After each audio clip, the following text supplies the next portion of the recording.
며느리가 저를 밀치며 소리쳤습니다. 시어머니 주제에 상관하지 마세요. 그 순간 30년 동안 혼자 키운 아들이 제 뺨을 때렸어요. 저는 평생 착한 사람으로 살았습니다.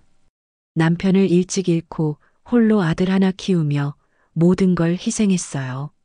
초등학교 교사로 30년간 일하며 아껴서 모은 전 재산 3억 원, 당연히 사랑하는 아들에게 물려주려 했죠.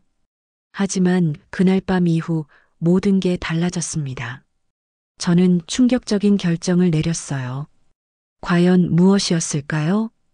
아들이 전화로 울부짖었습니다. 엄마, 정말 그러실 거예요?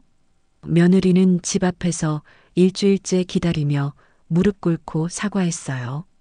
심지어 임신까지 했다고 하더군요. 그런데 제가 우연히 들은 며느리의 진짜 속마음은 정말 충격적이었습니다.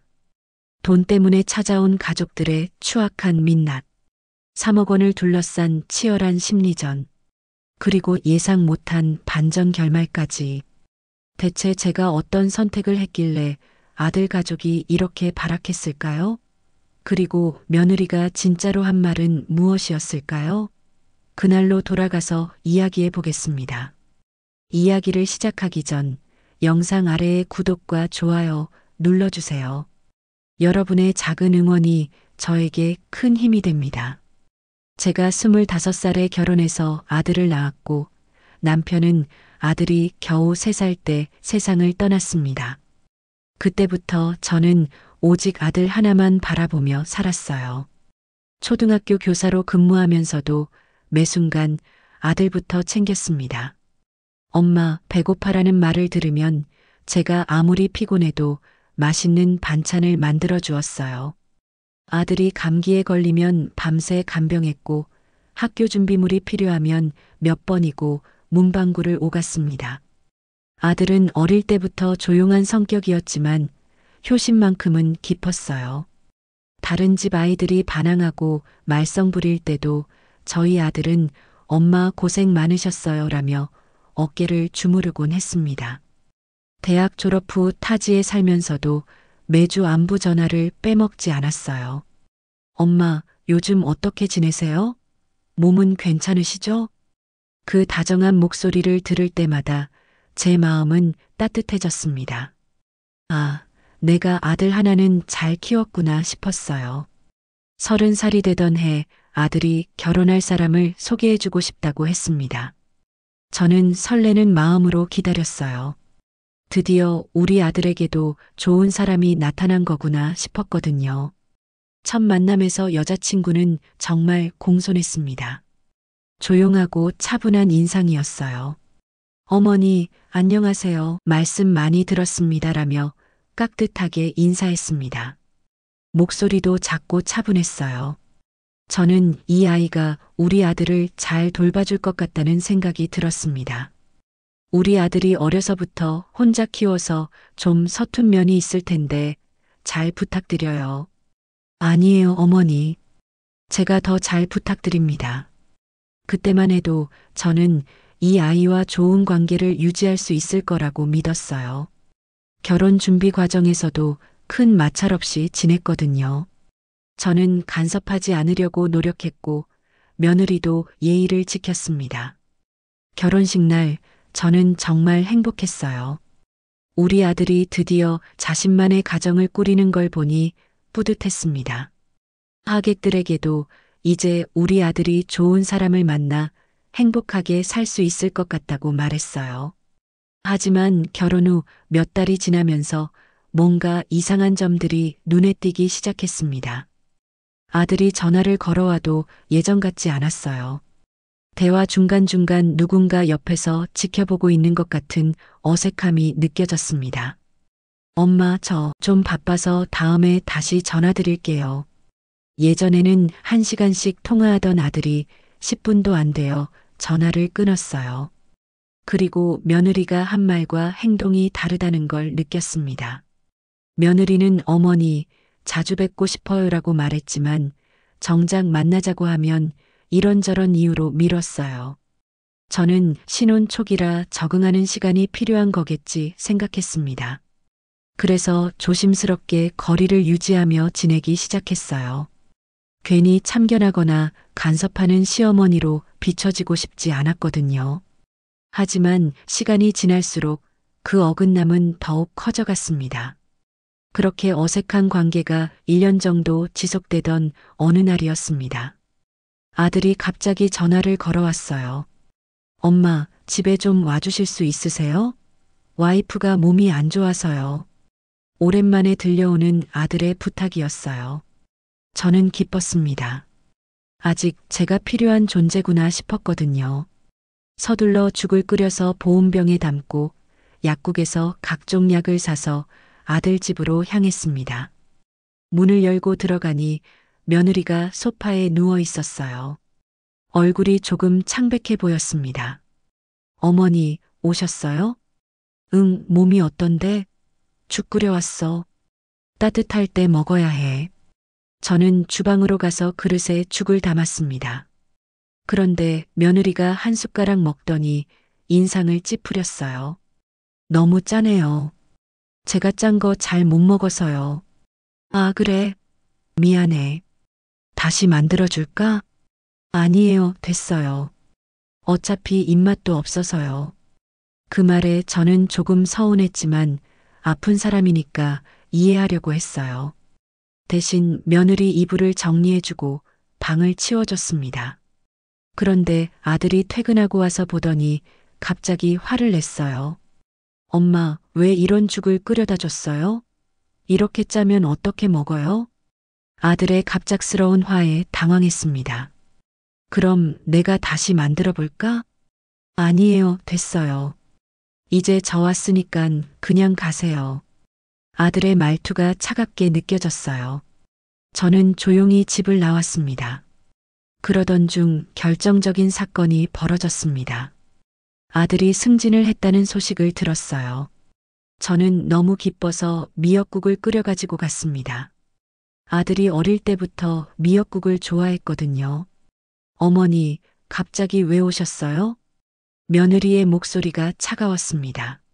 하지만 저는 신경 쓰지 않고 주방으로 들어갔어요. 우리 아들 승진한 날인데 미역국 정도는 끓여줘야지.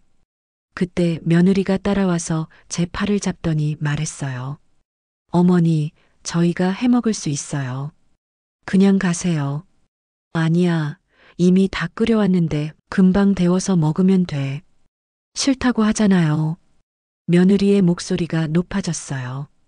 그때 아들이 퇴근 후 주방으로 들어왔습니다. 오빠, 어머니가 자꾸 우리 일에 간섭하시려고 해요. 저희끼리 할 수 있다고 하는데도 말 안 들으시고요. 엄마, 싫다고 하는데 왜 자꾸 그러세요? 그 말에 저는 화가 치밀었어요. 아들 승진 축하해 주려고 온 건데 간섭이라니요. 간섭이야? 내가 내 아들 승진 축하해 주는 게 간섭이야? 그런 뜻이 아니고요, 엄마. 좀 이해해 주세요. 뭘 이해해? 며느리 비위 맞추느라 엄마는 어쩌라고? 그때 며느리가 갑자기 제 앞으로 다가와서 소리쳤어요. 시어머니 주제에 우리 살림에 참견하지 마세요. 우리는 어머니 도움 필요 없어요. 그 순간 저는 정말 충격을 받았어요. 시어머니 주제에 30년간 혼자 아들 키운 제가 며느리에게 그런 소리를 듣다니. 뭐라고, 지금 뭐라고 했어? 사실대로 말한 거예요. 어머니는 이제 필요 없으니까 그만 와주세요. 며느리가 저를 밀치려고 손을 뻗었어요. 그 순간 저는 균형을 잃고 뒤로 휘청거렸습니다. 네가 뭔데 내 엄마한테 그래? 아들이 소리쳤어요. 그래도 아들이 제 편을 들어주었어요. 오빠, 어머니가 먼저. 아무리 그래도 엄마한테 함부로 하면 안 되지. 그런데 며느리가 아들을 보며 눈물을 글썽이더니 말했어요. 오빠, 나는 그냥 어머니가 말도 없이 자주 오셔서 힘들어. 그리고 우리를 너무 간섭해서 가슴이 답답해서 병이 날 것 같아. 아들의 표정이 급변했습니다. 갑자기 저를 향해 돌아서더니 화를 내기 시작했어요. 엄마, 나영이가 이렇게 힘들어하는데 왜 계속 오는 거예요? 저희도 신혼부부인데. 아들아, 그게 아니라. 그 순간 아들이 갑자기 저를 향해 다가오더니 제 뺨을 때렸어요. 어안이 벙벙했어요. 저는 뺨을 손으로 만지며 아들을 바라봤어요. 제가 키운 아들이, 제가 평생 사랑한 아들이 저를 때린 거예요. 아들아, 너 지금 뭘 한 거야? 엄마, 저도 이제 가정이 있어요. 와이프 기분 상하게 하지 말아주세요. 그 말을 들은 순간 저는 모든 걸 이해했어요. 아들에게 저는 이제 가족이 아니었어요. 며느리가 가족이고 저는 그저 귀찮은 존재였던 거예요. 알았어. 저는 더 이상 아무 말도 하지 않았어요. 가방을 들고 집을 나왔습니다. 며느리는 아들 뒤에 숨어서 저를 보고 있었고 아들은 죄송하다는 표정도 짓지 않았어요. 집에 돌아와서 거울을 봤어요. 제 뺨에는 아들의 손자국이 빨갛게 남아 있었습니다. 정말 가슴이 찢어질 듯이 아팠습니다. 평생을 키운 아들에게 이런 대접을 받다니. 그날 밤 저는 스스로 아들의 존재를 마음속에서 지웠습니다. 30년간 제가 키운 아들은 오늘 죽었어요. 앞으로는 저 자신만을 위해서 살겠다고 다짐했습니다. 그 이후 일주일 정도 지났을까요? 저는 집안 정리를 하고 있었어요. 아들과의 관계를 정리한 만큼 집안도 새롭게 정리하고 싶었거든요. 그러다가 남편의 유품이 담긴 상자를 발견했습니다. 오랫동안 손도 대지 않았던 상자였어요. 먼지를 털고 열어보니 남편이 생전에 쓰던 일기장이 나왔습니다. 정화야, 우리 아들 잘 키워줘서 고마워. 남편의 마지막 일기를 읽으니 눈물이 났어요. 그리고 문득 지금까지 모아온 돈에 대해 생각해 봤습니다. 통장을 확인해 보니 3억이 조금 넘는 금액이 있었어요. 남편의 보험금과 제가 30년간 교사로 일하며 아껴서 모은 돈이었습니다. 그동안 저는 당연히 이 돈을 아들에게 물려줄 생각이었어요. 아들이 결혼해서 집도 사고 아이도 키우며 살아가는데 도움이 되길 바랬거든요. 하지만 이제는 달랐습니다.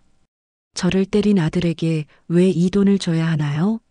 며느리가 어머니는 이제 필요 없다고 했는데 제 돈도 필요 없다고 생각했어요. 그때 문득 예전에 읽었던 신문 기사가 떠올랐어요. 어려운 환경에서도 공부하고 싶어하는 학생들을 돕는 장학재단 이야기였습니다. 저도 30년간 교사로 일하면서 공부하고 싶어도 형편이 어려운 아이들을 많이 봤거든요. 그래, 이 돈으로 정말 도움이 필요한 아이들을 도와주자. 저는 마음을 정했어요. 아들보다 더 가치 있는 일에 이 돈을 쓰겠다고 다짐했습니다. 며칠 후 저는 장학재단에 전화를 걸었어요. 기부 절차에 대해 문의하려고 했습니다. 네, 장학재단입니다. 안녕하세요. 기부를 하고 싶어서 전화드렸는데요. 아, 감사합니다. 어느 정도 규모의 기부를 생각하고 계신가요? 3억 정도 생각하고 있어요. 전화 너머로 잠시 침묵이 흘렀어요. 아마 큰 금액이라 놀랐나 봅니다. 정말 감사합니다. 저희가 직접 방문해서 상담드려도 될까요? 네, 좋아요. 며칠 후 장학재단 담당자가 집에 왔어요. 중년의 남성분이었는데 정말 진심으로 감사해 하더라고요. 정말 큰 결정을 해주셨네요. 이 돈으로 정말 많은 학생들이 도움을 받을 수 있어요. 제가 오랫동안 교사로 일했거든요. 공부하고 싶어도 형편이 어려운 아이들을 보면서 늘 안타까웠어요. 그렇군요. 그럼 절차를 진행해 보겠습니다. 기부 절차를 밟는 동안 마음이 뿌듯했어요. 드디어 제 돈을 의미 있는 곳에 쓰게 된 거잖아요. 그런데 문제는 그 다음이었습니다. 제가 큰 금액을 기부한다는 소문이 마을에 퍼지기 시작한 거예요. 정화 씨가 3억을 기부한다더라. 정말? 그렇게 돈이 많았어? 아들한테 안 주고 기부한다니 무슨 일이 있었나? 마을 사람들이 수군거리기 시작했어요. 처음에는 신경 안 쓰려고 했는데 점점 더 많은 사람들이 알게 되었어요. 그러던 어느 날이었어요. 아들에게서 전화가 왔어요. 그 뺨을 때린 일 이후로 처음 받는 전화였습니다. 엄마, 왜? 제 목소리는 차가웠어요.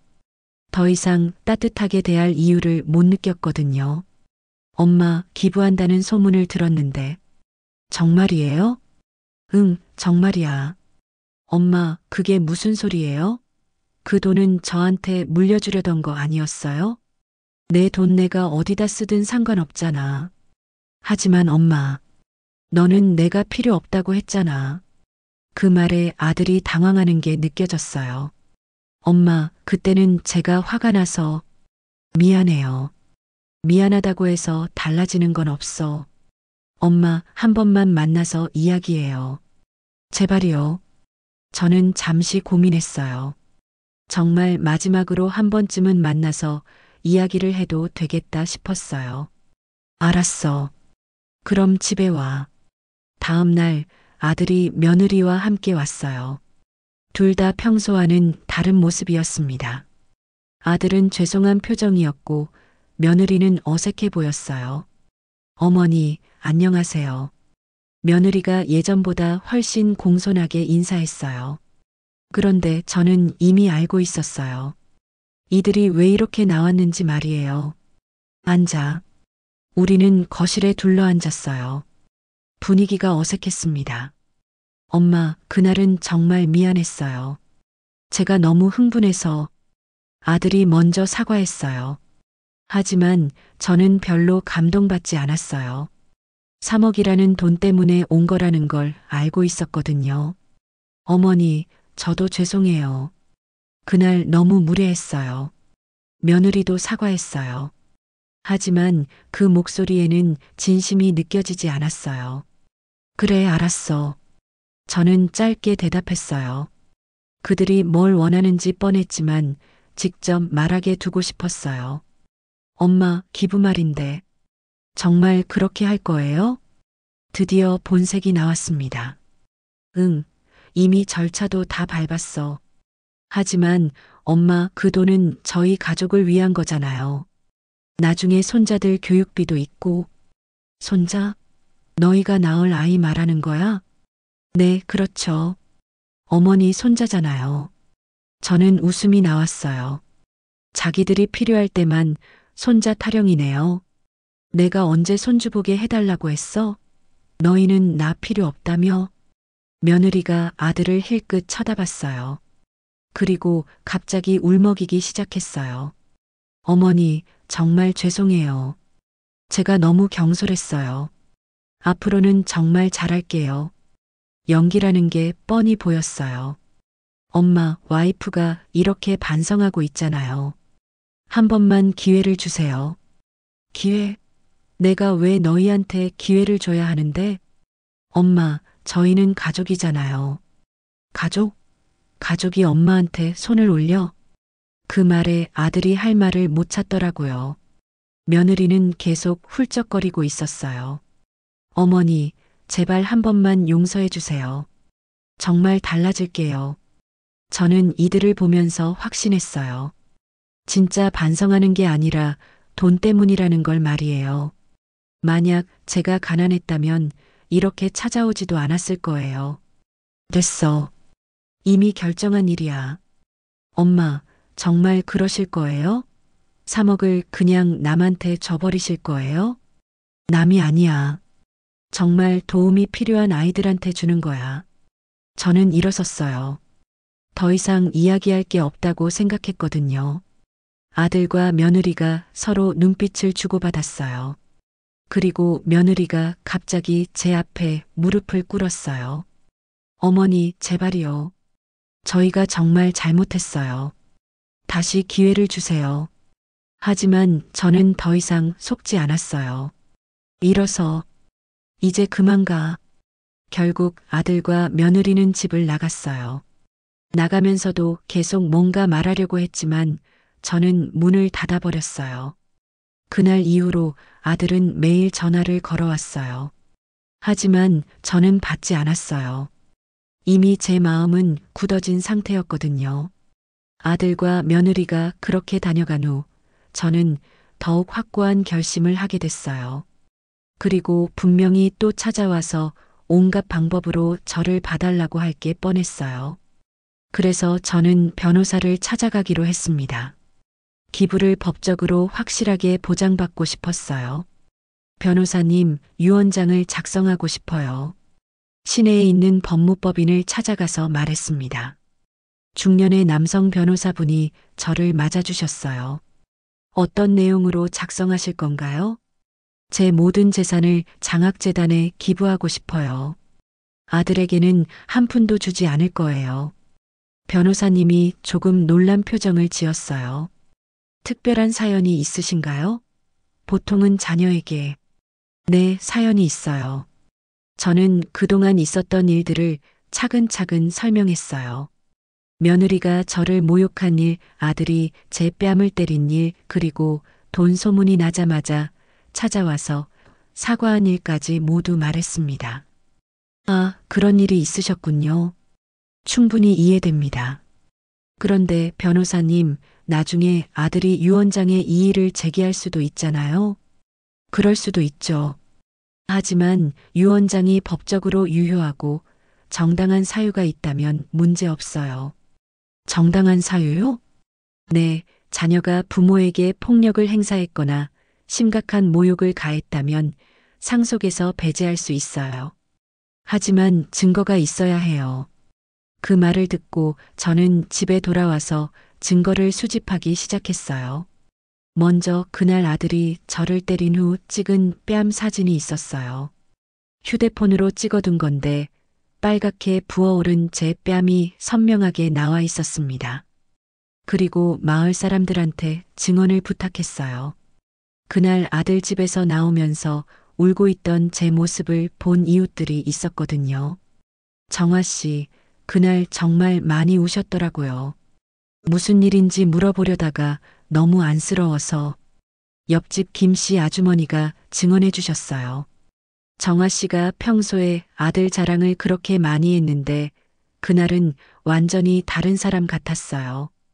아래층 박 씨 할머니도 도움을 주셨어요. 그리고 결정적으로 아들 집 앞 CCTV가 있다는 걸 알았어요. 관리사무소에 가서 그날 영상을 확인해 달라고 했습니다. 무슨 일로 오셨나요?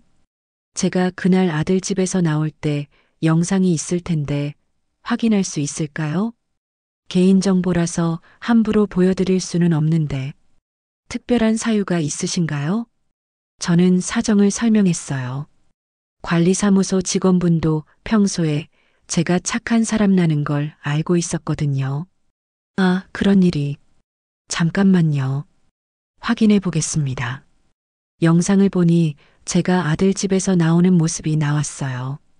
뺨을 손으로 감싸고 휘청거리며 나오는 모습이 그대로 찍혀 있었습니다. 이거 복사해서 가져갈 수 있을까요? 네, 가능해요. 모든 증거를 수집한 후 저는 다시 변호사를 찾아갔어요. 증거들을 다 가져왔어요. 사진, 증언서, CCTV 영상까지 모든 걸 보여드렸어요.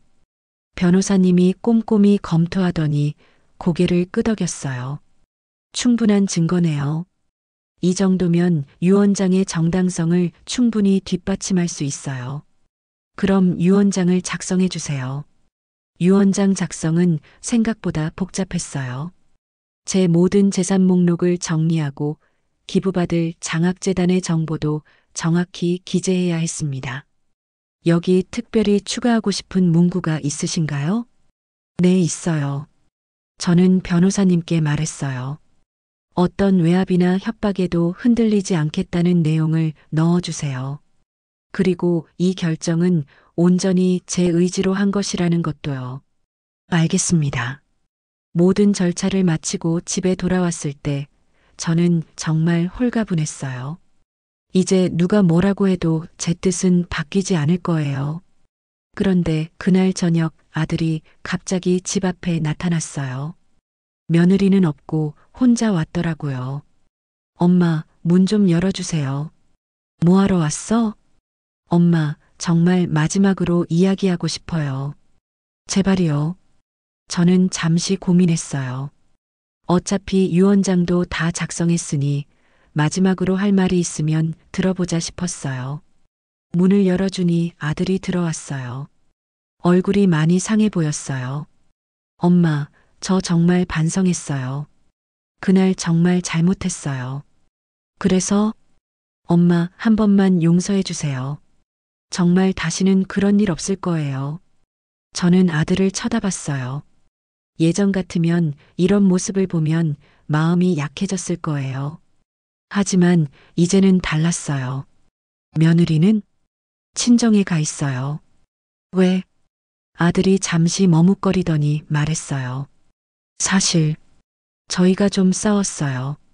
엄마 일 때문에. 무슨 싸움? 엄마한테 너무 심했다고 제가 화를 냈어요. 그때는 왜 안 그랬어? 그때는 제가 정말 어리석었어요. 엄마, 저 정말 후회돼요. 아들이 눈물을 흘리기 시작했어요. 하지만 저는 더 이상 그 눈물에 속지 않았어요. 이미 유언장도 다 작성했어. 공증까지 받았어. 그 말에 아들의 얼굴이 창백해지고 눈빛이 돌변했어요. 엄마, 그럼 정말 한 푼도 안 주실 거예요? 엄마, 그래도 저는 어머니 아들이에요. 아들이 어머니 뺨을 때려. 아들이 할 말을 못 찾더라고요. 결국 아들은 집을 나갔어요. 그리고 그날 이후로 더 이상 찾아오지 않았어요. 저는 창가에 서서 아들이 멀어져 가는 모습을 봤어요. 조금은 씁쓸했지만 후회되지는 않았어요. 이제 정말로 제 인생을 살 수 있을 것 같았거든요. 모든 법적 절차를 마치고 나니 저는 비로소 마음의 평안을 찾을 수 있었어요. 한 달 정도 지났을까요? 저는 평온한 일상을 보내고 있었어요. 오랜만에 제 시간을 온전히 즐기고 있었거든요. 아침에 일어나서 산책을 하고 오후에는 독서를 하며 차분하게 지냈습니다. 그런데 어느 날 아침 집 앞에서 웅성거리는 소리가 들렸어요. 창문을 열어보니 아들과 며느리가 서 있었습니다. 그런데 이번에는 혼자가 아니었어요. 며느리의 부모님까지 함께 와 있었어요. 어머니, 문 좀 열어주세요. 아들이 소리쳤어요. 목소리에 절박함이 묻어나더라고요. 뭐하러 왔어? 어머니, 저희가 정말 중요한 이야기가 있어요. 제발 문 좀 열어주세요. 저는 잠시 고민했어요. 하지만 이웃들이 쳐다보고 있어서 문을 열어줄 수밖에 없었어요. 문을 열자마자 네 사람이 일제히 들어왔어요. 며느리 시부모님들은 결혼식 이후 오랜만에 보는 거였어요. 어머님, 안녕하세요. 며느리 부모님이 깍듯하게 인사했어요. 하지만 저는 왜 이분들까지 왔는지 의아했어요. 일단 앉으세요. 거실에 앉자마자 며느리 아버지가 입을 열었어요. 어머님, 저희가 딸 때문에 죄송합니다. 무슨 말씀이세요? 딸이 어머님께 너무 무례했다고 들었어요. 부모인 저희가 제대로 가르치지 못해서 그런 겁니다. 며느리는 고개를 숙이고 있었어요. 아들도 어색한 표정이었고요. 저희 딸이 철이 없어서 정말 죄송합니다. 며느리 어머니도 고개를 숙이며 사과했어요. 그때 며느리가 갑자기 제 앞에 무릎을 꿇었어요. 어머니, 정말 죄송해요. 제가 정말 잘못했어요. 그리고 눈물을 뚝뚝 흘리기 시작했어요. 어머니, 저 정말 반성했어요. 앞으로는 진짜 효도할게요. 어머니를 제 친어머니처럼 모실게요. 연기 같아 보였지만 부모님들 앞에서 이렇게 하는 걸 보니 나름 각오는 한 것 같았어요. 이렇게까지 하는데 한 번만 용서해 주시면 안 될까요? 며느리 아버지가 간청했어요. 저희가 앞으로 딸을 잘 타일러서 어머님께 불편함이 없도록 하겠습니다. 아들도 끼어들었어요. 엄마, 이렇게 반성하고 있잖아요. 그리고 장인어른, 장모님까지 이렇게 와주셨는데, 저는 이 상황을 바라보며 생각했어요. 진짜 반성하는 건지 아니면 여전히 돈 때문인지 말이에요. 다들 수고하셨는데, 하지만 이미 늦었어요. 어머님, 그래도, 아니에요. 이미 결정한 일이에요. 그때 며느리가 더 큰 소리로 울기 시작했어요. 어머님, 저희 딸이 임신했어요. 며느리 어머니가 갑자기 폭탄 선언을 했어요. 뭐라고요? 아들이 깜짝 놀랐어요. 저도 놀랐고요. 아직 초기라서 확실하지는 않지만 병원에서 임신 가능성이 높다고 했어요. 며느리가 울먹이며 말했어요. 어머니, 제가 어머니 첫 손자를 낳을 거예요. 그러니까 제발. 저는 이 말을 듣고 확신했어요. 이것도 계획된 거라고 말이에요. 유언장 소식을 듣고 급하게 만든 계획인 것 같았어요. 임신이 확실한 거예요? 아직 확실하지는 않지만. 그럼 확실해진 다음에 이야기하세요. 어머니, 아들이 급하게 소리쳤어요. 엄마, 그래도 손자 이야기인데. 손자? 너희가 낳을 아이가 내 손자야? 당연하죠. 어머니 친손자잖아요. 너희는 나 필요 없다며? 손자도 필요 없어?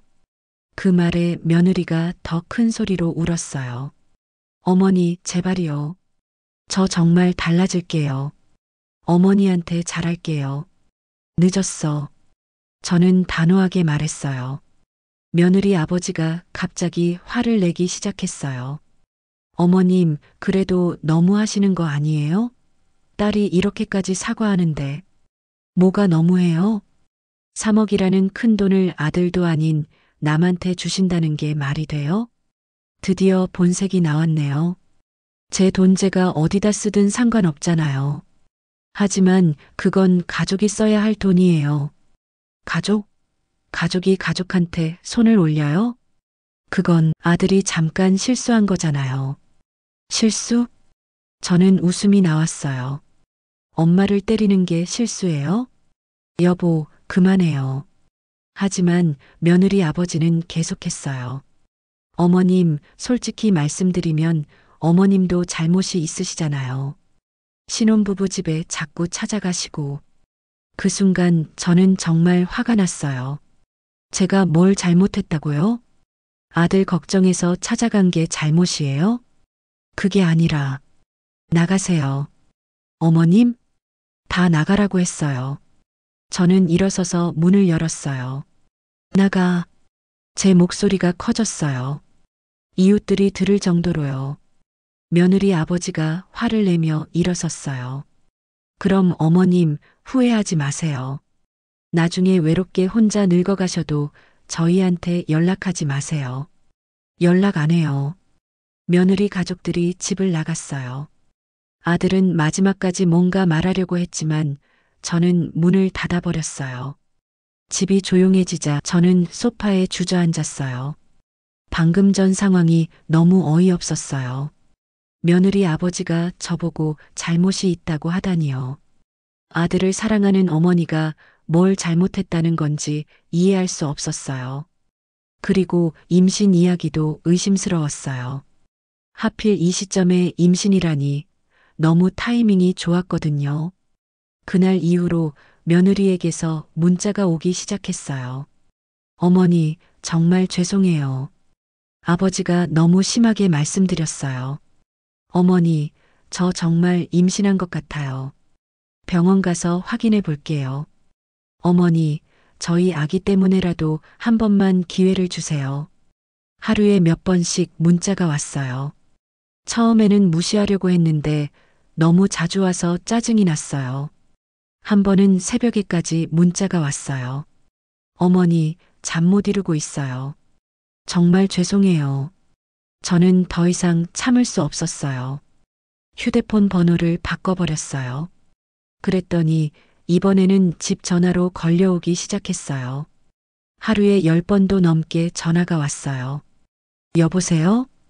어머니, 나영이에요. 전화하지 말라고 했잖아. 어머니, 제발 한 번만.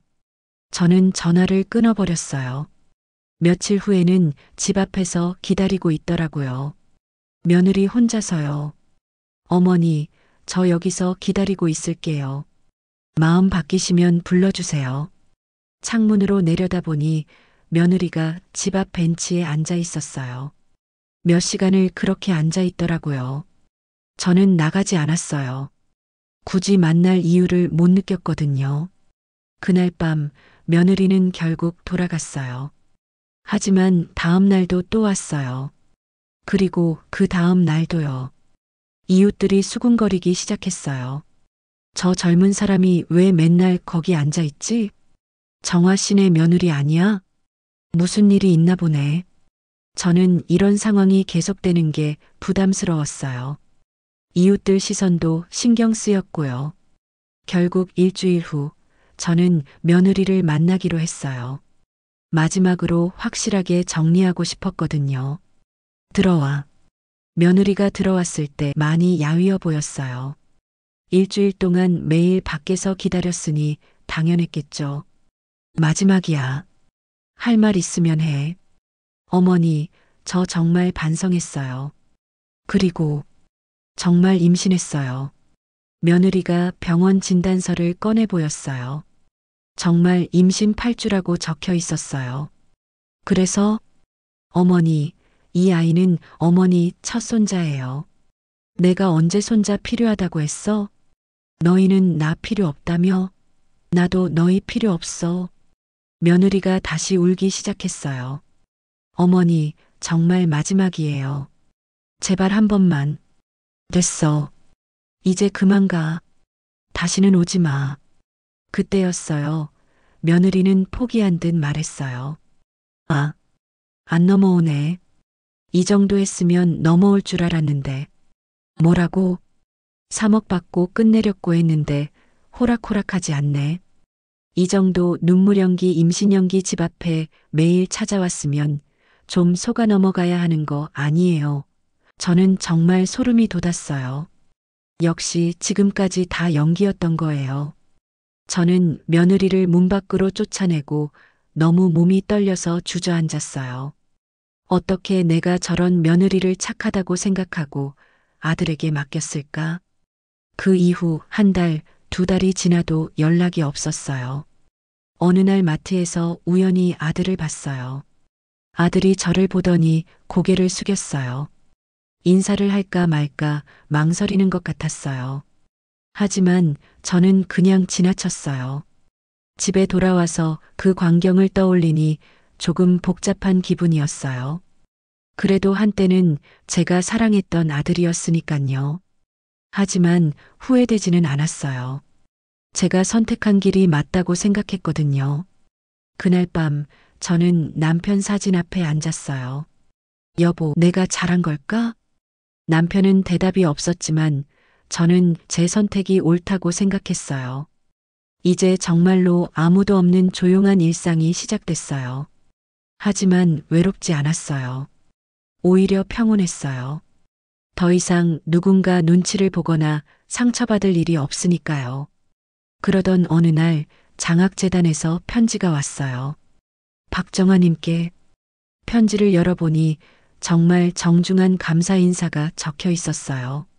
안녕하세요. 장학재단입니다. 박정아님의 소중한 기부금으로 현재 15명의 학생이 장학금을 받아 공부하고 있습니다. 편지를 읽어 내려가니 학생들이 직접 쓴 감사 편지도 함께 들어 있었어요. 할머니, 안녕하세요. 저는 경제적으로 어려워서 대학 진학을 포기하려고 했는데 할머니 덕분에 꿈을 이룰 수 있게 됐어요. 정말 감사해요. 할머니, 저는 간호사가 되고 싶어서 열심히 공부하고 있어요. 할머니처럼 다른 사람을 도와주는 사람이 되고 싶어요. 할머니, 제가 좋은 성적으로 졸업해서 나중에 할머니께 보답하겠어요. 정말 고마워요. 한 장, 한 장 읽을 때마다 눈물이 났어요. 이 아이들에게 저는 꿈을 주는 사람이었어요. 아들에게는 귀찮은 존재였지만 이 아이들에게는 희망이었던 거죠. 편지를 다 읽고 나니 가슴이 뿌듯했어요. 제 돈이 이렇게 의미 있는 곳에 쓰이고 있다니 정말 잘한 선택이었다는 생각이 들었어요. 그날 저녁 저는 남편 사진 앞에 앉았어요. 오랜만에 남편과 진솔한 대화를 나누고 싶었거든요. 여보, 나 잘했지? 남편 사진을 바라보며 속으로 말했어요. 처음에는 망설였어. 그래도 내가 낳아서 키운 아들인데 하지만 그 아이는 이미 내 아들이 아니었어. 당신이 살아있었다면 뭐라고 했을까? 아마 나를 말렸을 수도 있겠지. 하지만 여보, 나는 이 선택을 후회하지 않아. 30년 동안 아들만 바라보며 살았는데 결국 그 아이는 나를 때렸어. 시어머니 주제라고 말한 며느리를 두둔하면서 말이야. 사진 속 남편은 여전히 따뜻하게 웃고 있었어요. 여보, 이제 나는 누구의 엄마가 아니야. 그냥 박정아로 살 거야. 내가 하고 싶은 일 하면서, 내가 만나고 싶은 사람들 만나면서 말이야. 그 순간 정말 마음이 홀가분했어요. 30년간 가슴속에 쌓여있던 무거운 짐을 모두 내려놓은 기분이었어요. 며칠 후 저는 새로운 일을 시작했어요. 동네 복지관에서 아이들에게 한글을 가르치는 봉사활동이었어요. 할머니, 안녕하세요. 아이들이 저를 보고 환하게 웃었어요. 이 아이들에게 저는 그냥 친절한 할머니였어요. 누구의 엄마, 누구의 시어머니가 아닌 그냥 박정아 할머니였죠. 오늘은 뭘 배울까? 할머니, 저 한글 다 배웠어요. 정말? 그럼 책을 읽어볼까? 아이들과 함께 책을 읽으며 시간을 보내는 게 정말 행복했어요. 이런 순수한 기쁨을 느낀 게 언제였는지 기억도 안 났어요. 봉사활동을 한 지 몇 달이 지났을 때 복지관 선생님이 말씀하셨어요. 정화 선생님, 아이들이 선생님을 정말 좋아해요. 선생님 오는 날만 기다려요. 정말요? 집에 돌아와서 거울을 봤어요. 예전보다 얼굴이 밝아 보였어요. 누군가를 원망하거나 서운해하지 않아서 그런가 싶었어요. 그날 밤 저는 일기를 쓰기 시작했어요. 남편이 세상을 떠난 후 한 번도 써본 적이 없는 일기였어요. 오늘부터 일기를 쓰기로 했다. 69세에 새로 시작하는 인생을 기록하고 싶어서 오늘 복지관에서 만난 아이들이 너무 귀여웠다.